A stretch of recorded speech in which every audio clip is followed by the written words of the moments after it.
Why is high-performance computing an ideal arena to bolster diversity and inclusion? My next guest has some insights.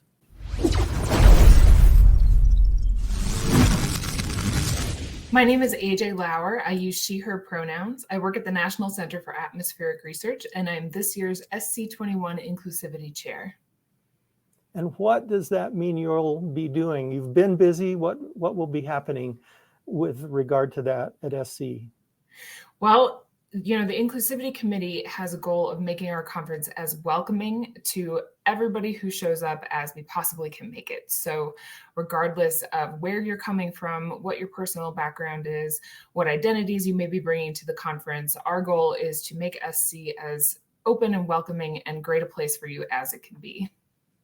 So that's a huge task. How do you break that down and make that actually happen?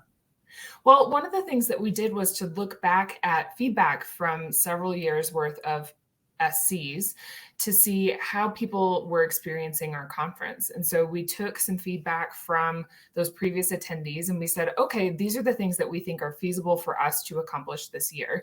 And based on that list, we have made some really great changes and implemented some really positive programs, I think, for this year. Can you talk specifically about some of those changes or programs? Absolutely. So the first that I would love to highlight is that we are going to have our first ever inclusivity talk at the conference. And so this year we're happy to welcome Dr. Chandra Daly from Duke University, who's going to talk a little bit about diversity in computing and how we all can help make computing a more welcoming place for historically underrepresented people in our field. That'll be a 1-hour talk at noon on Tuesday, completely virtual. We are also this year implementing something called affinity groups. So people indicated in their post surveys over and over again that they wish that there was some place that they could come together with people who shared identities that they had. So people who identified as LGBT or as people of color or as people with disabilities all said that they would really love a place to come together with people who share those identities to share strategies and to think of ways that they could all work together to make HPC more welcoming for people who share those identities and everybody else.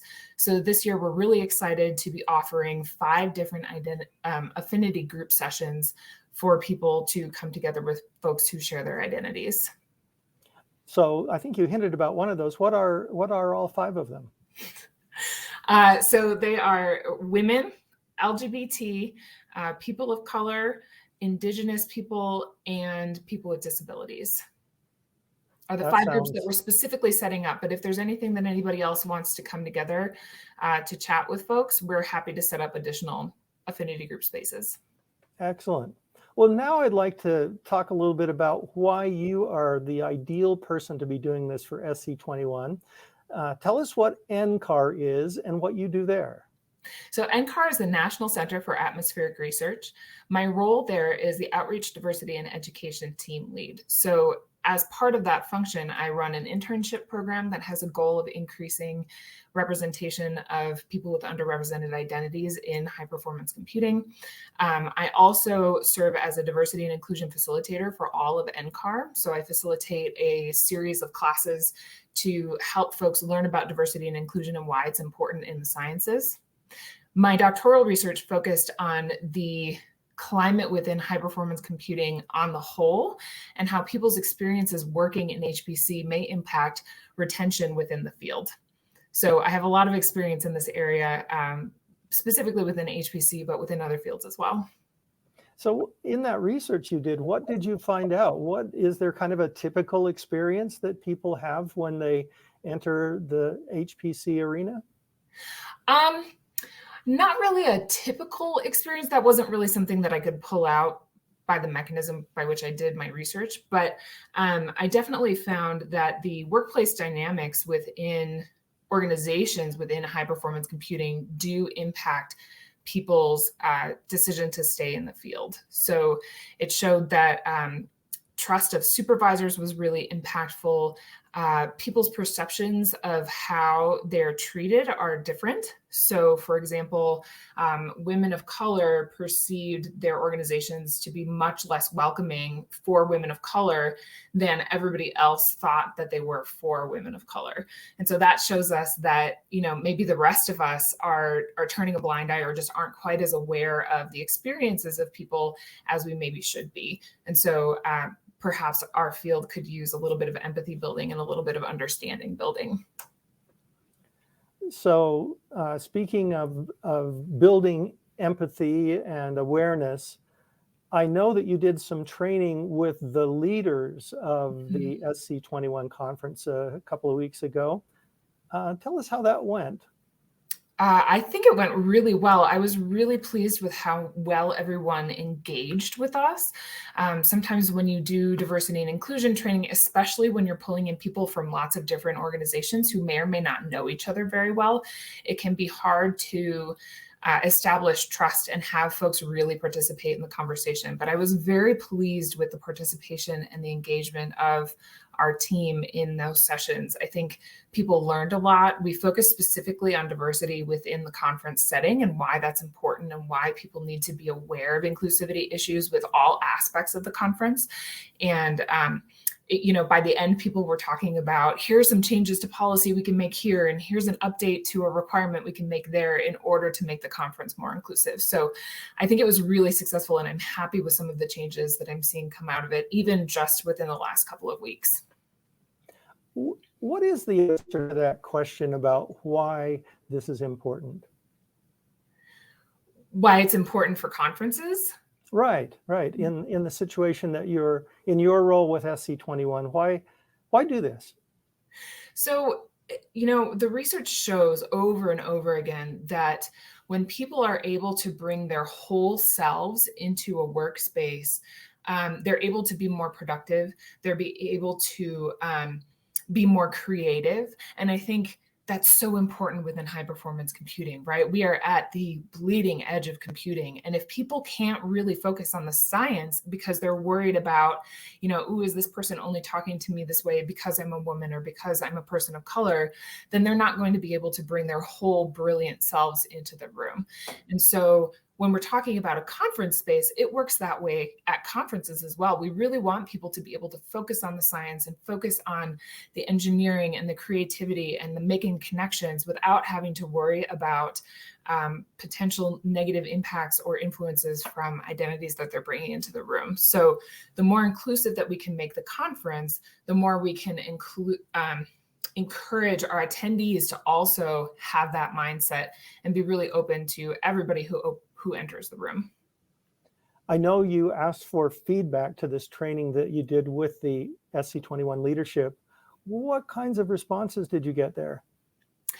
The responses were pretty positive, actually. People said, these are things I had never thought about before. They said, within the conference committee, I didn't really understand why you were here, and now I understand why we're talking about this and why you keep talking to each one of us about this in every area of the conference. And so I think we really built some understanding, and I'm hoping that we can continue to build on that for future years of SC. I know that this isn't just a matter of providing these positive experiences and raising awareness and these affinity groups that you've created, but I know that the conference also is kind of putting in a safety net, something so if someone is not feeling safe or if there are some issues, there's a place to go. Talk to us about that. So this year is the first year that we will have something called the CARES Committee. The CARES Committee is sponsored by the ACM, and it is a group of people who have been trained in how to hear about people's troubling issues that might have come up at the conference. So whether that is an ethical complaint or a situation of harassment or any kind of worry like that might come up during the conference, you can come and find one of the members of the CARES Committee, and they can kind of talk you through how you might want to handle that situation, whether that's reporting it or having a direct conversation with the person that you're having the trouble with.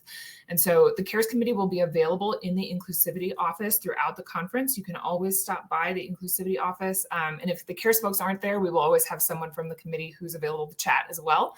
And we're really excited to provide this resource for folks because I think it will help them kind of process just in the event that something does happen.